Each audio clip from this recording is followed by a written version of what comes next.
Hi FlossTube, how are ya?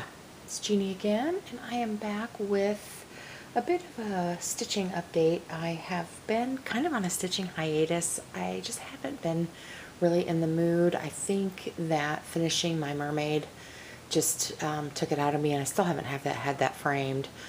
But and then I did a few little, if you watch my last FlossTube, I did a few little easy, kind of simple, quick, easy projects just to kind of get back into the swing.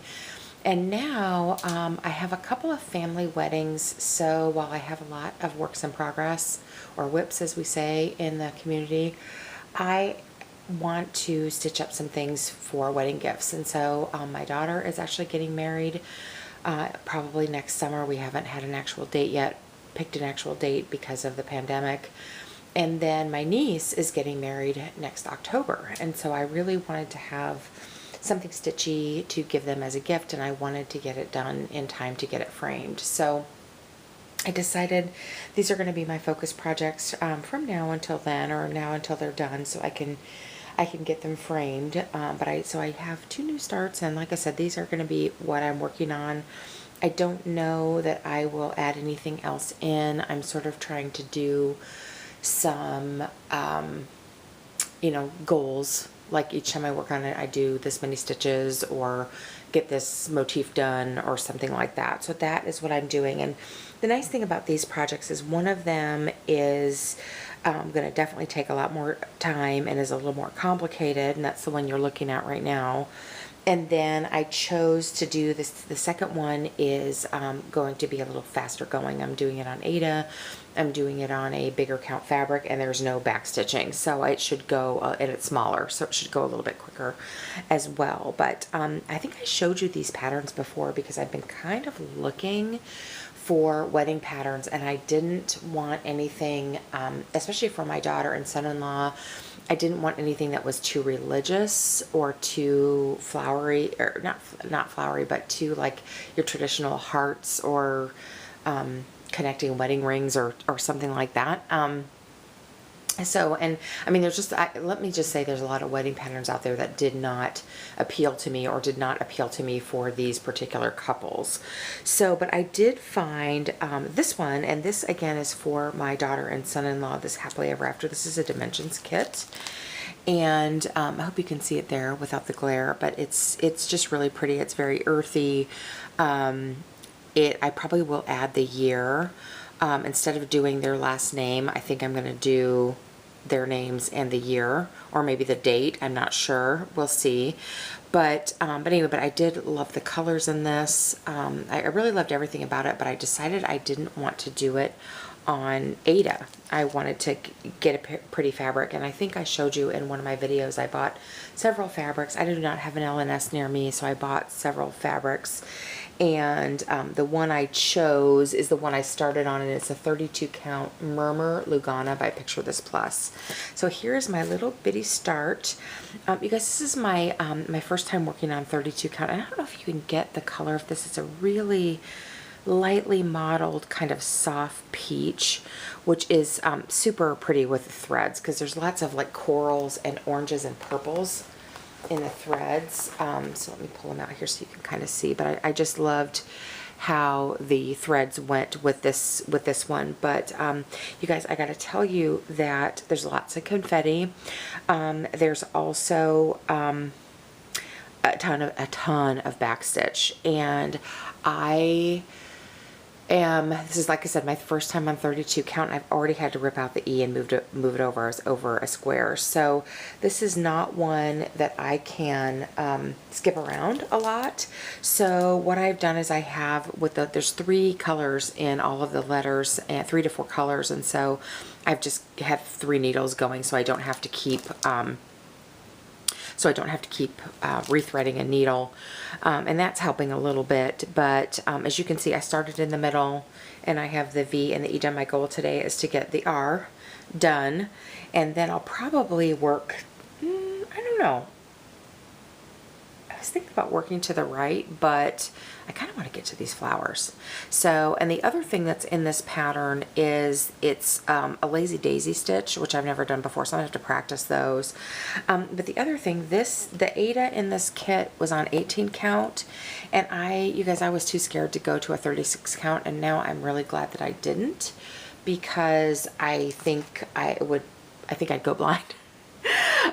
This is a 32 count, and so I knew, and I am going to be playing some border chicken with the left and right side. I think I'm going to end up having about 1.5 inches left, which isn't very much. I've got plenty of space this way, but I didn't calculate very well, and I think it's going to be okay. I figure on the sides I could sew some extra fabric on for framing if I need to, because you can see how this pattern goes. Let me see if I can show you the framed version.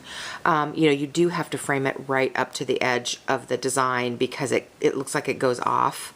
So, so I think it will be okay. So if I need to do extra fabric over here just for stretching, I don't think that'll be the end of the world. But anyway, so that is where I am on that. But then I got to thinking, oh my gosh, I'm playing border chicken, and now because I'm going on a bigger count, because it's a kit, I'm afraid I won't have enough thread. So what I did is I bought I got this kit on Amazon, and I bought a second kit so I would have enough thread.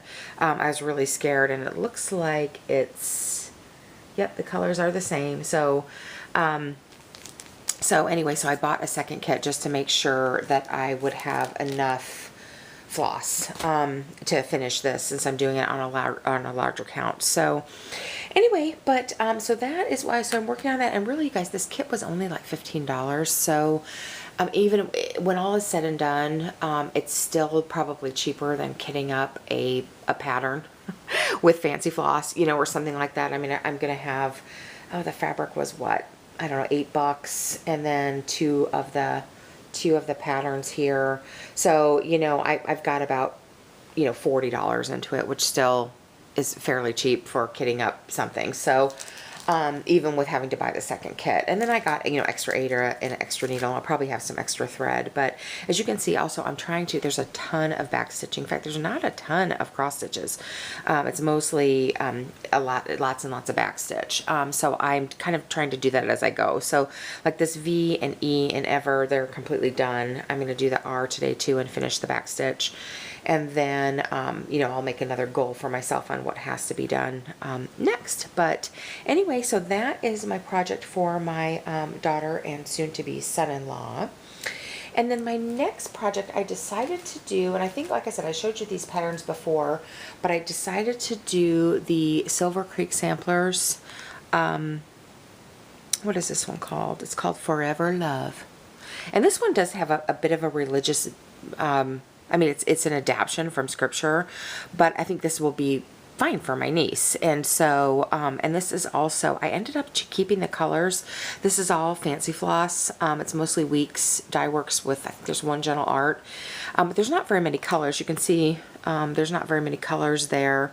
So, so anyway, so I chose to do this, and when I got the colors in the mail, I wasn't sure by the picture if I was going to be happy with the colors, but when I got the colors in the mail, I really did like them, because her wedding is going to be like coral and taupe with some brushed gold. So my plan is to, like I said, stitch this up in the call for colors. I am going to use some, I'm going to add some Krynic into the wedding rings. I don't know if you can see there, but this is fully stitched, and there's no sparkly thread in the wedding rings, but I think I'm going to add, a thread of gold in there so the rings sparkle. And then the other thing I'm not sure I'm going to do, I'm not sure if I'm going to fill this all in. I might just do a border of this pinkish color here, and then do their initials in probably the same color as these words. This is Weeks Dye Works Oak, and it's gorgeous. I love it. So so anyway, but I'm gonna do all of this wording first, and then I will figure that out and see, because to me it's kind of bottom heavy with all this this filled in stitching down here. So so I may do that a little bit differently, but let me show you my start. So I did start this, and I am doing it on a bit of a lighter fabric. Let me see if I can zoom in for you a little bit. I am doing it on a lighter fabric than what is called for. I couldn't find the called for fabric, and it's kind of a, what is it?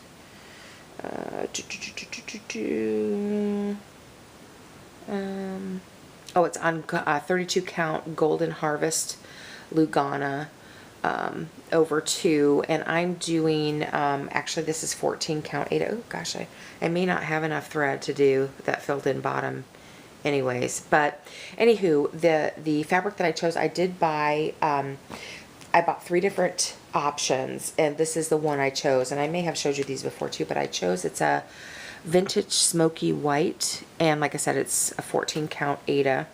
So, and I did want this to be a little bit bigger as a wedding gift, because it's, let's see, in 14 count, it's going to be 7 by 4.5, and in 32 count it would have been 5 by 3.5, and I wanted it to be a little bit bigger and substantial, but that's where I am. So I started in the middle with this heart, and I don't know if you can see on this fabric, but this vintage smoky white does have a very, very light kind of grayish taupe modeling on it. So anyway, but like I said, this one doesn't have any back stitch. It's on a bigger count of fabric, and it's on Aida. So this one is going to go much quicker, and it's smaller, so it's going to go much quicker.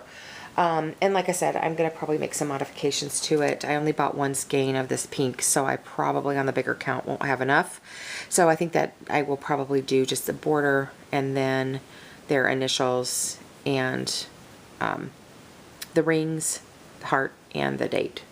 So so that is what I am thinking about doing there. I'm also going to probably, I don't know if you can see these birds on here, but I'm going to have to change their color as well, because they're not going to show up on this fabric because they're almost the same color as the fabric. So I'm going to have to do something different there. But anyway, this was just a few hours of stitch, or not even a few hours of stitching. So it's coming along. And this, like I said, you guys, this week's Dyework Oak, gorgeous. It's a gorgeous, perfect taupey, variegated color. So I think this is going to be really nice. And the pinks actually are more to a coral than a blue pink. So I think it's going to be perfect for their wedding colors. So, so I'm really happy with that. And so that is my start on that. So these are going to be my couple of focus projects. Some other bits of haul, you guys. These were the other fabrics that I bought that were contenders, or that I thought would work for this pattern. And neither one of them worked. This is, let's see, what is this one? Well, this one is a 28 count Picture This Plus chalice, and it's really pretty. It's kind of a it's kind of an orange color, and but I didn't like it at all with the floss, and I really didn't want to do 2 even weaves because, like I said, I think this one is gonna kill me. So you can see that this fabric is it's almost the same color, but it's a little bit more orange, a little bit warmer than this one. This one probably would have been good for this pattern too. And then the second one I chose, this is also an Aida, a 14 count Aida, and this one is Shale, which I thought was going to be kind of a taupe, and it is a beautiful color, but it is kind of on this, it's almost purple, and or it's got a purple hue to it, and so I didn't like it as much with the threads. It also has, you can see here, you guys, it's got one really big splatty sort of mottled bit here, which I think the pattern would have had to cross over, so I don't think it really matched. Like I said, for a wedding gift, for this pattern, I didn't like it. It'll be probably perfect for like a Halloween pattern or something like that. So I'll use it eventually, but I just didn't like it with this pattern. So, oh, the trials and tribulations of not having an LNS nearby. So, because you can't look at anything in person, and you have to go with, like I said, online. This Shale looked really taupey rather than purple, and while it is kind of got a grayish or taupe cast to it, it's definitely like a lavender color. So I don't know if you're catching that. So anyway, so those are my 2 new projects. I am determined, even though I haven't really felt like stitching, I'm determined to get these finished up and framed, and I will have these professionally framed since they're wedding gifts. You know, once I get them done, I will have them professionally framed. But that's also a little bit more pressure because, you know, framing sometimes can take several weeks depending on where you get it done. So anyway, so those are my new projects, and that's what's going on with me stitchy wise. And I hope you all are well and having a great day. Take care. Bye.